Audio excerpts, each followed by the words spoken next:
回来了。今天又很忙吗？怎么回来的这么晚呢？哦，辛苦了。饿吗？想吃点东西吗？啊，不想吃东西啊？那你先去沙发上躺会儿呗。我？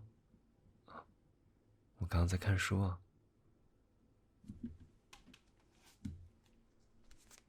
就是这本儿，买了很久，但又一直没读，今天刚开始看呢。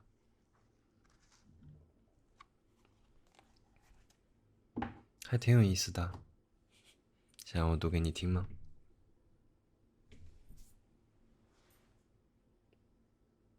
好，那你在沙发上躺着呗。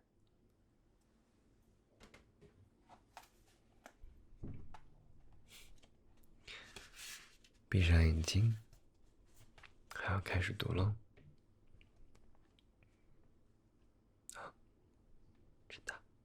读到你睡着了，我就去给你做夜宵。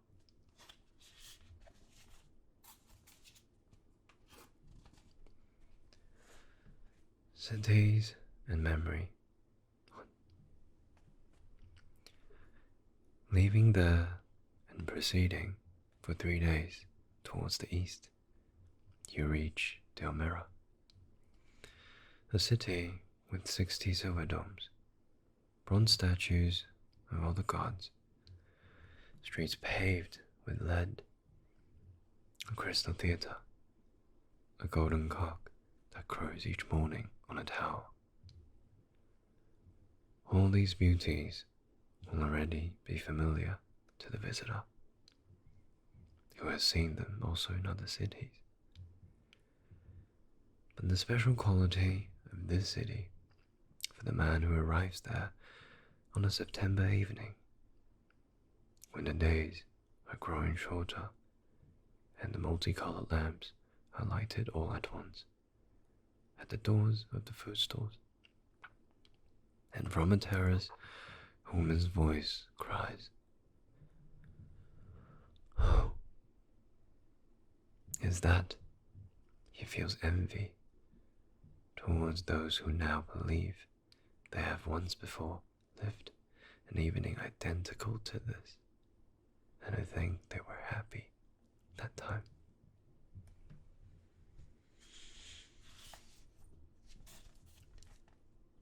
Cities and memory, too.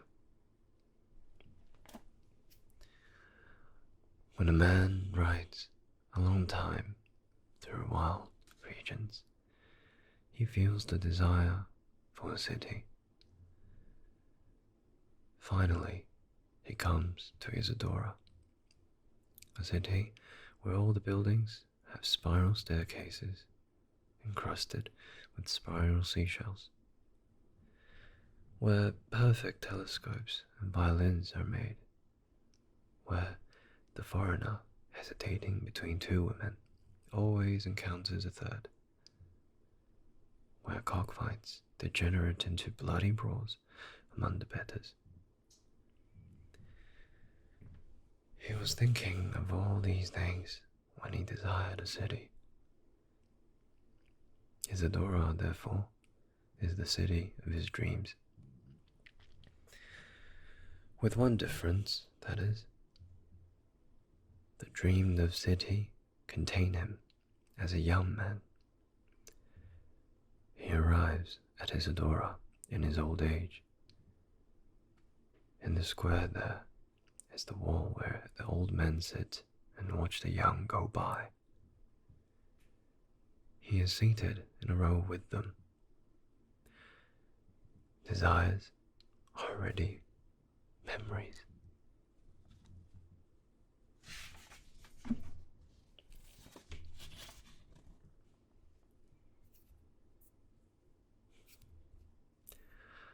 Cities and desire. 1. There are 2 ways of describing the city of Dorothea. You can say that 4 aluminum towers rise from its walls, flanking 7 gates with spring-operated drawbridges that span the moat, whose water feeds 4 green canals, which cross the city, dividing it into 9 quarters, each with 300 houses and 700 chimneys. And bearing in mind that the nubile girls of each quarter marry youths of the other quarter, and their parents exchange the goods that each family holds in monopoly.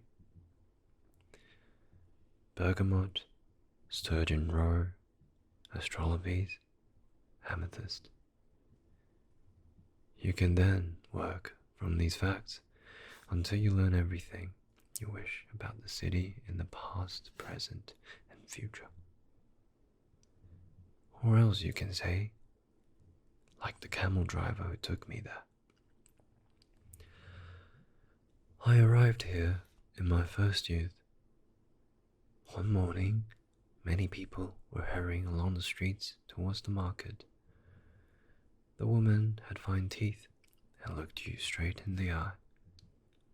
3 soldiers on a platform played the trumpet, and all around wheels turned, and color banners fluttered in the wind. Before then, I had known only the desert and the caravan's routes. In the years that followed, my eyes returned to contemplate the desert expanses and the caravan routes. But now I know this path is only one of the many that opened before me on that morning in Dortha.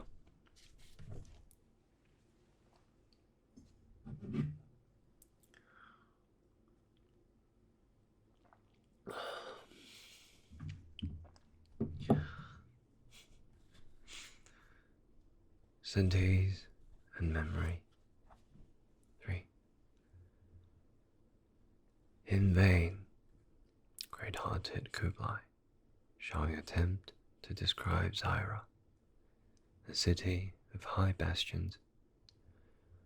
I could tell you how many steps make up the streets, rising like stairways, and the degrees of arcades' curves, and what kind of zinc scales cover the roofs. But I already know this would be the same as telling you nothing.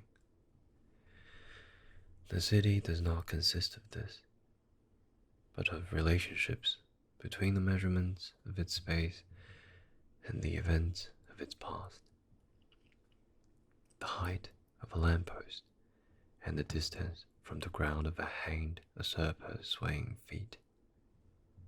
The line strung from the lamppost to the railing opposite, and the festoons that decorate the course of the Queen's nuptial procession. The height of that railing and the leap of the adulterer who climbed over it at dawn. The tilt of a guttering and a cat's progress along it as he slips into the same window. The firing range of a gunboat which has suddenly appeared beyond the cape, and the bomb that destroys the guttering.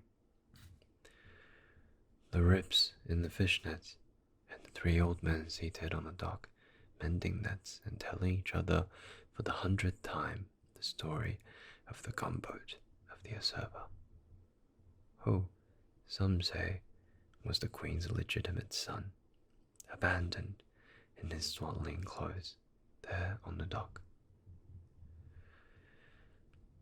As this wave from memories flows in, the city soaks it up like a sponge and expands. A description of Zyra as it is today should contain all Zyra's past. The city, however, does not tell its past, but contains it like the lines of a hand, written in the corners of the streets, the gratings of the windows, the banisters of the steps, the antenna of the lightning rods, the poles of the flags, every segment marked in turn with scratches, indentations, and scrolls.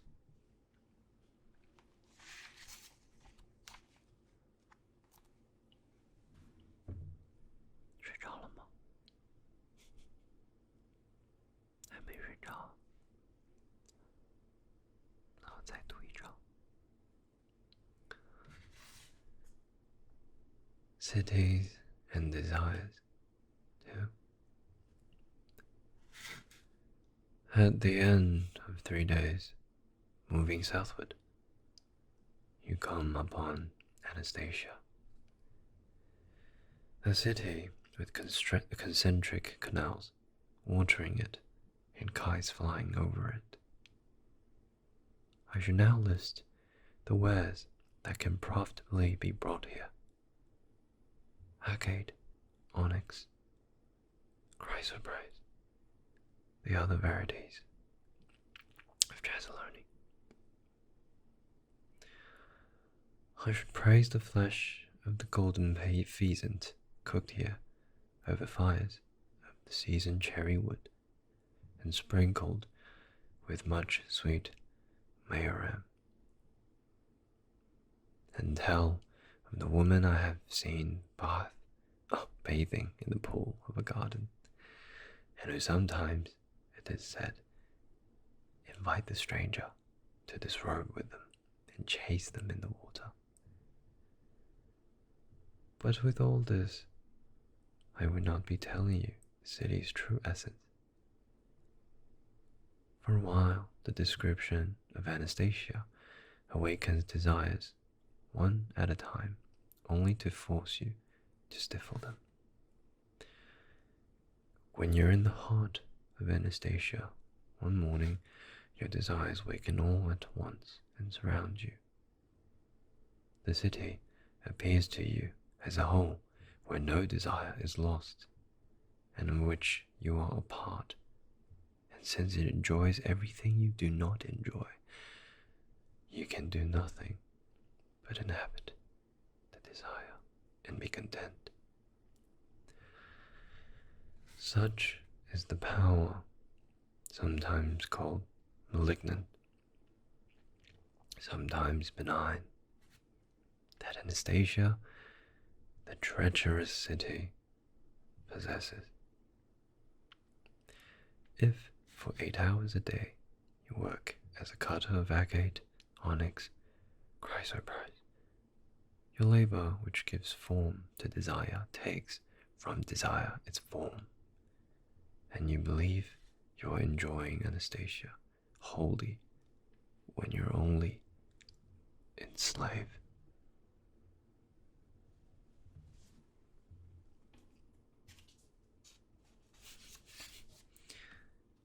睡着了吗？